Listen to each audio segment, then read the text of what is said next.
Hello, friends. Tonight we're not discussing warriors or conquerors, but rather a simple leaf that's been warming cups, sparking ceremonies, and gently keeping empires awake for thousands of years. Tea. So before you settle in, perhaps take a moment to like this presentation and subscribe, but only if you truly appreciate what we do here. Let me know in the comments where you're watching from and what hour it is in your corner of the world. It's always interesting to see who's joining us from distant places. Now adjust your pillows, maybe light a candle for that soft flickering glow, and let's drift into tonight's peaceful little journey together. We find ourselves around 2737 BCE now, ancient China. Civilization is still finding its rhythm. People are discovering agriculture, raising livestock, and succumbing to ailments like stepping too close to a stagnant pond. Somewhere in what's now the Yunnan province, Emperor Shen Nung, the legendary divine farmer, was reportedly boiling water beneath a tree when leaves drifted down into his pot. Being curious, he tasted the result, experienced a pleasant sensation, and declared it medicinal. Whether this tale is factual or folklore doesn't particularly matter. What matters is that someone, somewhere, discovered that steeping certain leaves in hot water created something soothing.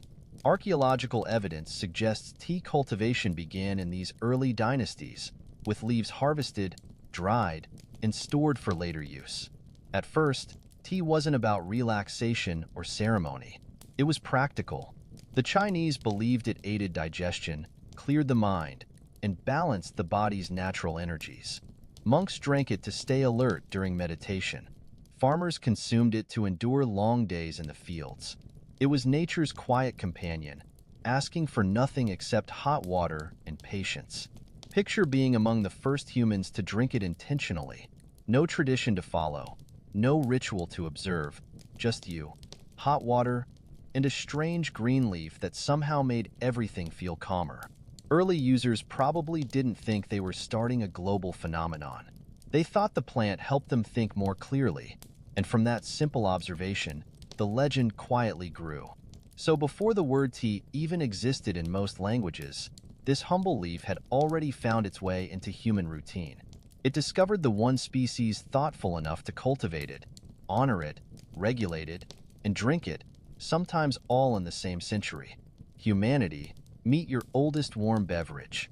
By the time we reached the Tang Dynasty, around 618 CE, China had elevated tea from mere utility to genuine art form. This was when drinking tea became ceremony, when preparation became meditation, and when serving it to guests became a statement of refinement. The Tang Dynasty gave us Lu Yu, often called the Sage of Tea, who wrote the Chajing, or Classic of Tea, the first comprehensive text devoted entirely to this beverage. Lu Yu's work wasn't simply a manual. It was philosophy. He detailed everything: which leaves to pick, which water to use, how to heat it, which vessels honored the brew best. According to Lu Yu, tea drinking wasn't consumption. It was communion with nature itself. The entire process, from cultivation to that first sip, required mindfulness and respect. During this period, tea houses began appearing across Chinese cities. These weren't rowdy taverns, but quiet spaces where scholars, poets, and travelers gathered to converse, contemplate, and appreciate carefully prepared tea. The atmosphere was deliberate, almost sacred. Conversations flowed slowly, punctuated by the gentle sound of pouring water. The Chinese developed different preparation methods. Sometimes tea was ground into powder and whisked. Other times leaves were steeped whole. Certain regions preferred green tea, others preferred fermented varieties. Each method carried its own tradition, its own devotees who insisted their way captured tea's true essence. Buddhist monks particularly embraced tea culture. They discovered that tea helped them remain alert during long meditation sessions without disrupting their inner calm. Monasteries grew their own tea gardens, treating cultivation as spiritual practice. The connection between tea and mindfulness became inseparable. By the Song Dynasty, tea competitions emerged where connoisseurs judged preparations based on color, aroma, and flavor. Emperors hosted elaborate tea gatherings. Poets composed verses inspired by tea's subtle pleasures. What began as leaves and hot water had become an entire aesthetic movement. So while the rest of the world was discovering its own beverages, China had already transformed tea into an art form. They didn't just drink it, they contemplated it, celebrated it, and built an entire philosophy around those quiet moments of preparation and consumption. As trade routes expanded, tea began its slow journey beyond China's borders. Traveling monks carried it to Japan around the 9th century, where it would evolve into something even more ceremonial. The Japanese didn't simply adopt Chinese tea culture, they refined it into something uniquely their own. In Japan, tea became Zen Buddhism's liquid manifestation. The tea ceremony, or chanoyu, emerged as a spiritual practice emphasizing harmony, respect, purity, and tranquility. Every movement during preparation was deliberate. Every gesture carried meaning. The ceremony could last hours, each moment designed to cultivate presence and awareness. Shen Nung, the most influential tea master in Japanese history, established principles that still guide tea ceremony today. He taught that tea's purpose wasn't refreshment but creating a moment of peace, a temporary retreat from the world's chaos. The tea room itself was designed to encourage humility. Guests entered through a low doorway, forcing everyone, regardless of rank, to bow. The ceremony used specific utensils, each with its own history and significance. The tea bowl, tea scoop, tea whisk, all became sacred objects handled with reverence. Preparation required years of study. Masters spent lifetimes perfecting the angle of a pour or the rhythm of whisking. Japanese tea gardens cultivated particular varieties, especially matcha, the powdered green tea central to ceremonies. Farmers shaded plants before harvest, altering the leaves' chemistry and flavor. The result was tea that tasted earthy, slightly sweet, and utterly distinct. Outside ceremony, Japanese culture embraced tea more casually too. Tea houses offered travelers and workers simple brews. Families shared tea during meals. But the ceremony remained culture's spiritual heart, a practice connecting participants to centuries of tradition. So while China made tea an art, Japan made it meditation.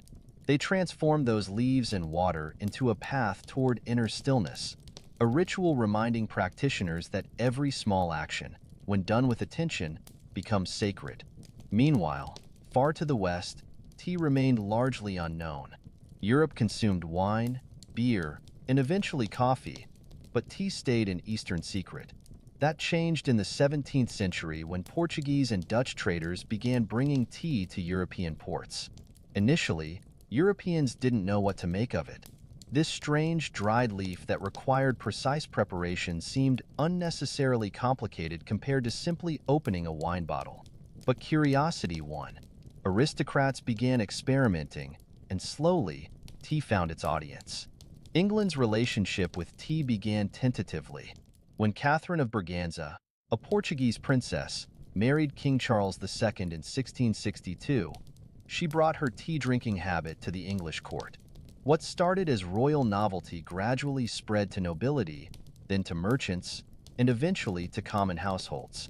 By the 18th century, Britain had developed a serious tea obsession. Tea gardens opened in London, where people gathered socially. Afternoon tea became a fashionable ritual. Specialty shops appeared, and tea smuggling became profitable as demand outpaced legal supply. The British, being British, systematized everything. They established tea grades, preferred varieties, and proper brewing times. They debated milk first versus milk after, a controversy that persists today. Tea became so integral to British identity that it's difficult imagining the culture without it. This obsession had consequences. Britain's tea imports from China created massive trade imbalances.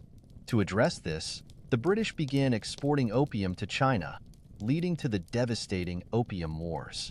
Tea's journey had turned dark, its popularity fueling conflict and addiction. Eventually, Britain sought to control tea production entirely.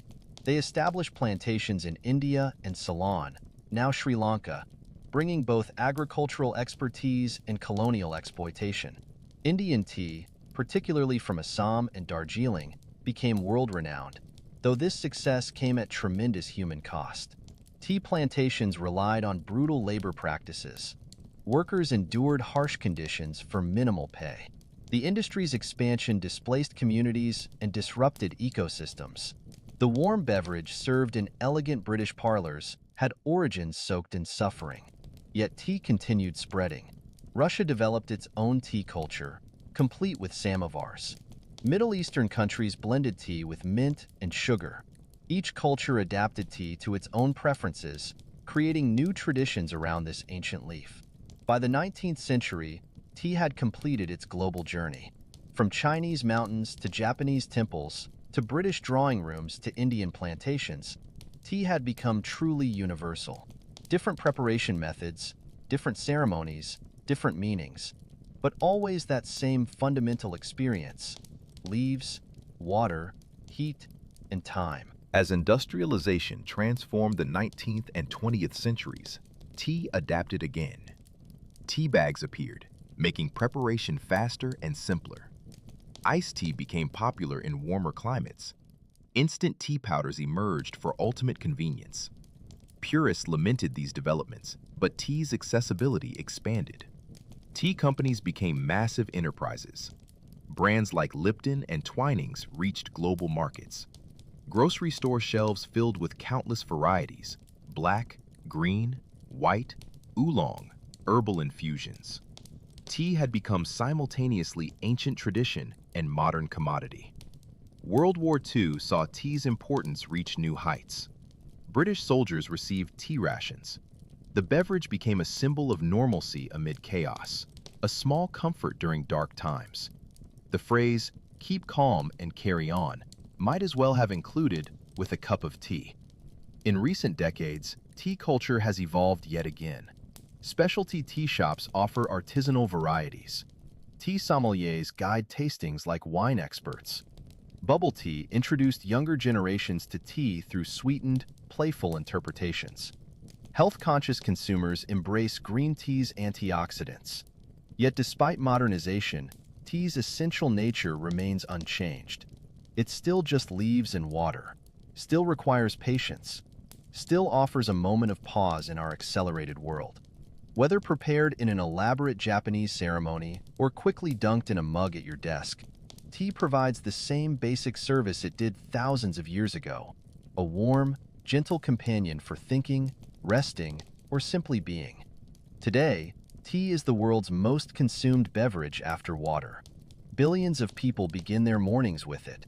Others end their days with a calming cup.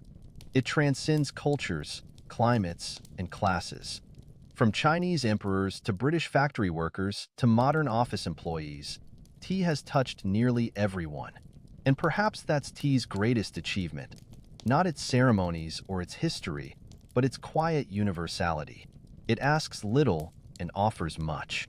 Just hot water, a few leaves, and a few minutes of your time.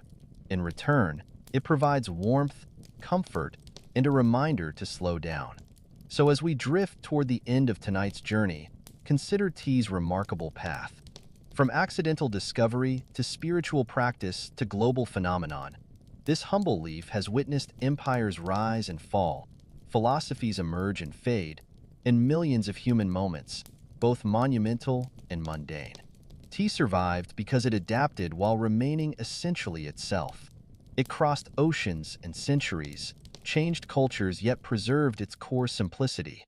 And it continues today, as reliable and unremarkable as breathing, as significant and overlooked as any daily ritual. In a world obsessed with complexity, tea offers elegant simplicity. In an age demanding constant stimulation, it provides gentle presence. And in our endless rush forward, it quietly suggests we pause, breathe, and appreciate this moment. Just leaves, just water, just time. That's all it ever was, and all it needs to be. Good night.